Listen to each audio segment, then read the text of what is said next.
En décembre 2016, la police retrouve la voiture de Sarah Stern en plein milieu d'un pont. Mais il n'y a aucune trace d'elle. Où est-elle? Pourquoi a-t-elle abandonné sa voiture de cette façon? C'est ce que nous allons voir dans l'affaire d'aujourd'hui.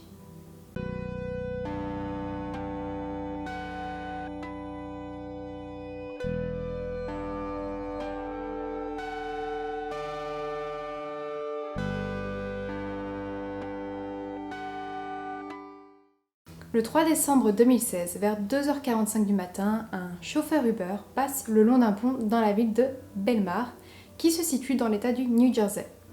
Lorsqu'il conduit sur ce pont, son regard s'arrête sur une voiture garée sur le côté. Lorsqu'il la voit, il a le sentiment que quelque chose ne va pas. La voiture est garée de façon étrange et le propriétaire est absent. Il a dû avoir un problème, surtout au niveau de l'heure qu'il est, cela rend le contexte encore plus préoccupant. Il décide d'appeler la police et de leur signaler le problème. Yeah, not an emergency. Actually, on the Belmar Bridge, right after heading south in the middle of the bridge, there's a car that's abandoned. It's off to the side of the road. Une voiture de police arrive sur place et le policier s'approche de la voiture. Celle-ci ne semble pas avoir eu de problème, il n'y a pas de traces d'accident, les clés sont toujours dans le contact, mais par contre, aucune trace du conducteur. Il relève la plaque d'immatriculation pour permettre d'identifier le propriétaire du véhicule. Il appartient à une femme de 96 ans nommée Lillian Stern. Rapidement, le policier apprend que Lillian est en sécurité chez elle. Elle se sert très peu de sa voiture et elle la prête régulièrement à sa petite fille, Sarah Stern. Ce serait donc elle qui était au volant de cette voiture ce jour-là. Mais où est-elle maintenant? Sarah Stern, c'est une jeune femme de 19 ans qui vit dans la ville de Neptune au New Jersey. Elle a obtenu son diplôme de fin d'année en 2015. Elle a fait ses études dans le lycée de Neptune. Lorsqu'elle était lycéenne, elle était très active, investie dans le sport, mais à la fin de son parcours scolaire, elle a développé une véritable passion pour tout ce qui touche à l'art. Elle aime dessiner, elle aime regarder des œuvres et elle aime les étudier. Après avoir obtenu son diplôme, elle ne va pas à l'université. Elle se passionne pour les œuvres présentées sur YouTube et les réseaux sociaux, tout en continuant de développer ses compétences et de penser à un emploi pour le futur. Sarah n'a pas eu une adolescence facile car elle a vécu un véritable drame. Au début de son entrée au lycée, sa mère est décédée des suites d'un cancer. Cet événement a été très douloureux pour elle et pour son père, mais dans la douleur, cela a permis de les rapprocher. Le premier réflexe des policiers est de se rendre à son domicile afin de la localiser. Ils pénètrent dans le logement, personne n'est à l'intérieur, ni Sarah ni son père. Il n'y a que le chien de Sarah qui est dans sa cage, Buddy. Ils arrivent à contacter Michael, son père. Celui-ci dit qu'il ne sait pas où est Sarah, il est actuellement en vacances en Floride. Mais il a essayé de la contacter toute la soirée et elle n'a jamais répondu. Mais une personne dont Sarah est très proche peut savoir où elle est. Il s'agit de Liam McAtesney. Lui et Sarah sont de très proches amis. Ils se connaissent depuis qu'ils ont 6 ans et ils sont très souvent ensemble. Les policiers se présentent à son domicile à 4h du matin. Il leur ouvre. Il confirme que Sarah n'est pas chez lui, mais il l'a vue durant la journée puisqu'ils ont passé du temps ensemble. Il donne les détails de cette journée, donc il a vu Sarah, ils sont allés prendre leur déjeuner à Taco Bell, puis ils sont allés faire quelques courses et finalement ils sont allés chez elle. Il est resté là-bas jusqu'à environ 16h30 et il est parti travailler à 16h45. Sa journée de travail devait être jusqu'à minuit, mais finalement il a fini plus tôt vers 22h. Et la dernière fois qu'il a eu de ses nouvelles, c'est lorsqu'il est parti de chez elle. Et depuis, plus rien. Liam donne des indications sur l'état mental de Sarah au moment des faits, lors d'un interrogatoire plus tard dans la journée. Il dit aussi ce qu'il a pu se passer d'après lui. Donc, Sarah était déprimée, surtout à cause de récents conflits avec son père. Il vient de retrouver une compagne et elle a du mal à le vivre. Il ajoute même que son père est complètement fou.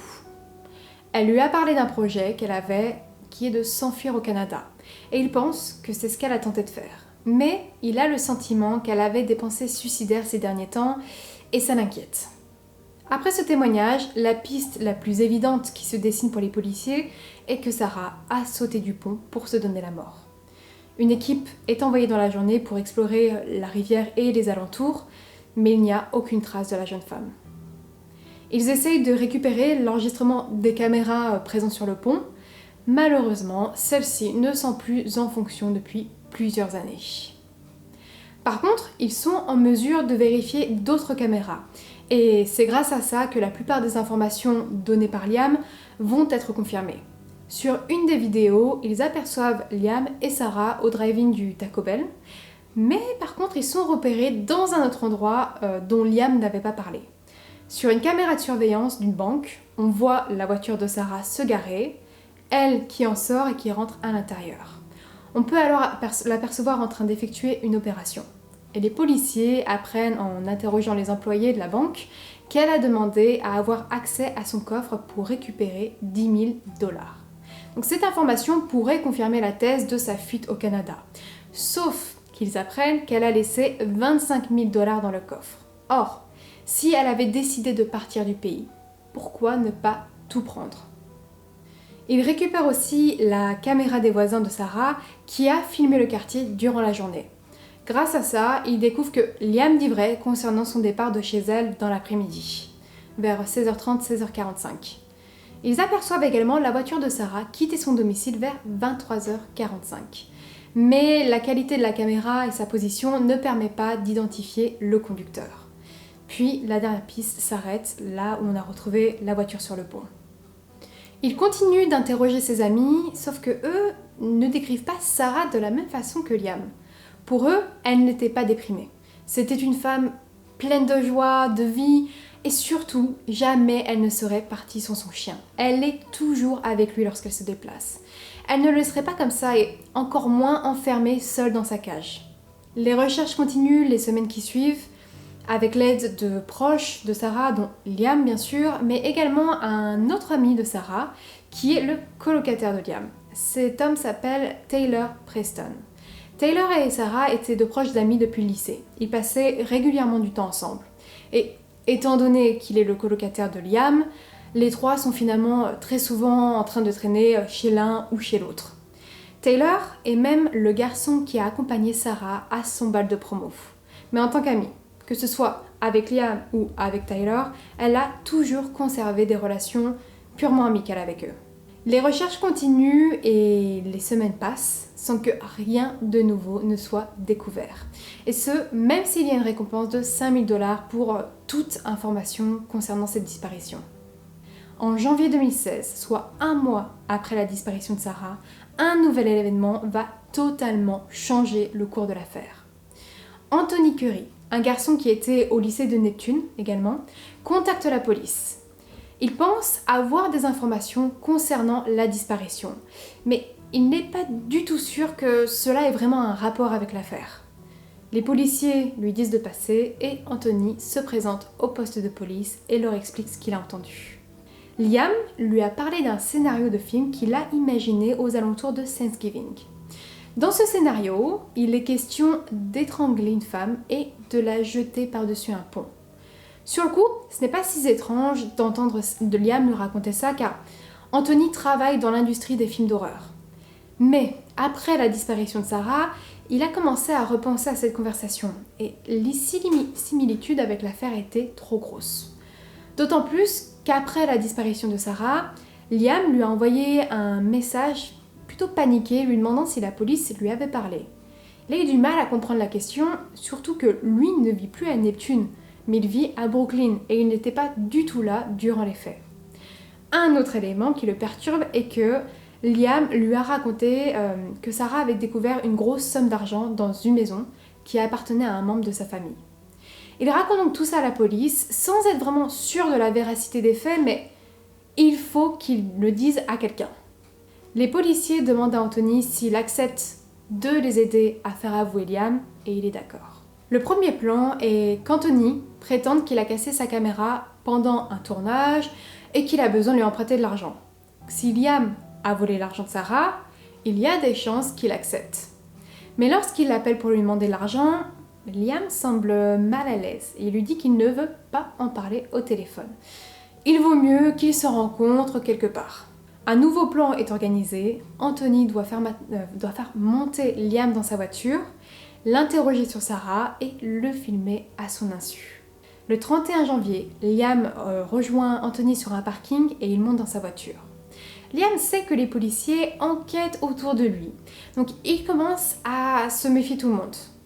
Lorsqu'il pénètre dans le véhicule, il demande à vérifier que son ami n'ait pas un micro sur lui. Et heureusement, le dispositif de surveillance n'était pas placé sur lui, mais il était placé dans la voiture. Donc Liam ne trouve rien en le fouillant et il se sent assez en confiance pour commencer à raconter les événements de cette journée. Et il raconte tout. Alright, so I'm hanging out with her.